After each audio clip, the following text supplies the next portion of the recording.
Hello everyone. While I'm still working on the Onewheel GT review, I did want to, what's happening here? I did want to post this video because it is a topic that I've wanted to do something with, at least talk about for quite a while, and I never got the chance to up until now. Things have been very busy. I run a repair shop and I build custom batteries, and so there's been quite the spring rush, a lot of people with projects and stuff to do, and so I've kind of been holed up in my garage building, fixing, doing all that, and I've actually closed the shop for about a month just to work on videos, and so this is part of the result of that. And so there you go. But the Onewheel GT review is a little bit long, mildly complicated. There's a lot to cover in it. And so this is somewhat of a standover until then, but the topic itself, I personally believe, is still very important. Now, you wind the clock back a little bit, and I did a few beginners tips videos talking about some things that have helped me in riding better when it comes to just getting from point A to point B, getting there more safely, and building control of the board. I'm not much of a trick rider.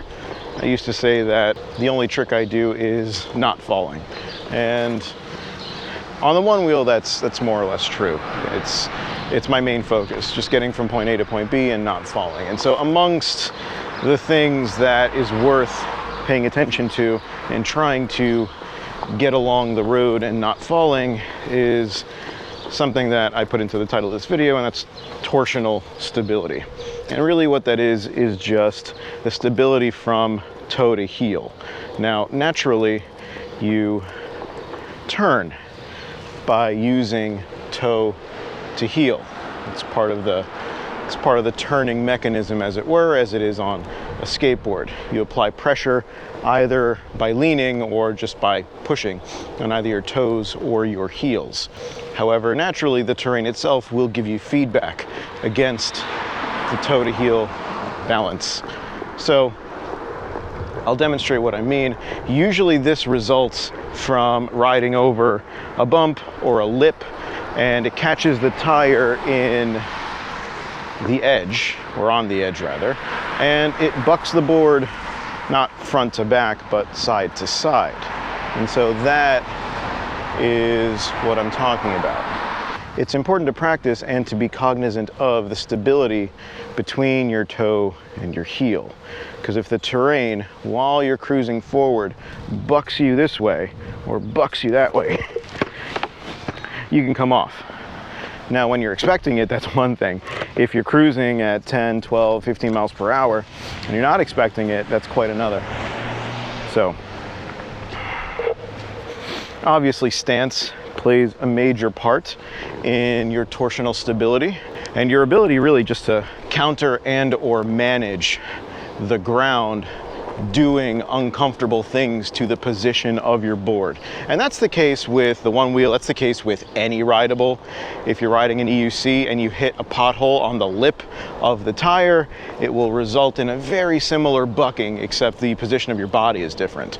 And there are a couple of spots, what one might call features, in this area that occasionally, much less so recently because I haven't been outside very much, but recently, now I'm going to start practicing this again, and you're coming along with me. I like to intentionally run the tire over these things. I am on way too steep a hill to just do this. But they test one's ability to counteract the positional changes of the board. And so I'm going to go to the first one. This one is essentially just a couple of driveway cutouts, and oh, this street has gotten bumpier than I remember. Have I been away that long? So these are a couple of driveway cutouts that have a relatively severe angle, and because of that, if you really kind of go on the lip of them, does not feel very good. And occasionally, as you're going to see, there's a garbage can to navigate. So right here, you got that twist, and then you got to come up out of it. And that's a really severe one, but I like to kind of ride over that on the way down this particular hill, and then looping around. There are a couple of little side areas of the road where you let the edge of the tire roll over it. Thank you, sir.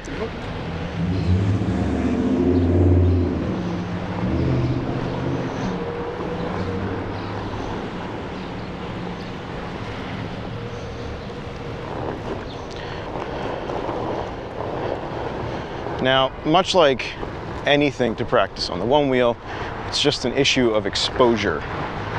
Do you expose yourself to the thing that causes you issues or trouble or discomfort in an effort to, well, make your riding better, or do you simply just avoid those things altogether? And when it comes to terrain features, avoiding them can be ideal for the majority of your ride. However, whoa, that is that is a deep hole. Ooh. And there is something in there. So we're just gonna leave that the hell alone. You enjoy your home in the ground. Where was I? Oh yeah, avoiding them is one way to just not have to deal with the danger of said features, but exposure to them does make it much more possible to ride something out and not crash. So if you have a lip here and you see it just sort of bucks you backward, toe up, and you kind of just hit it with increasing speed and give yourself the opportunity to stabilize yourself. Now, this might seem kind of pedestrian in a way, not literally pedestrian, but this might seem overly basic, but I find that highlighting and paying very close attention to some of the more basic things with riding are some of the most important things for really solidifying the idea of not falling in the middle of a ride, especially if you ride in a generally urban environment. Now, I'm a bit eastward, and so I don't go through most of the more beaten up areas as far as the road goes of New York City, but occasionally you get a rock. Woo! You get a rock, you get a driveway lip, you get something. You get some imperfection in the pavement or the foundation, and so the blacktop contours to it.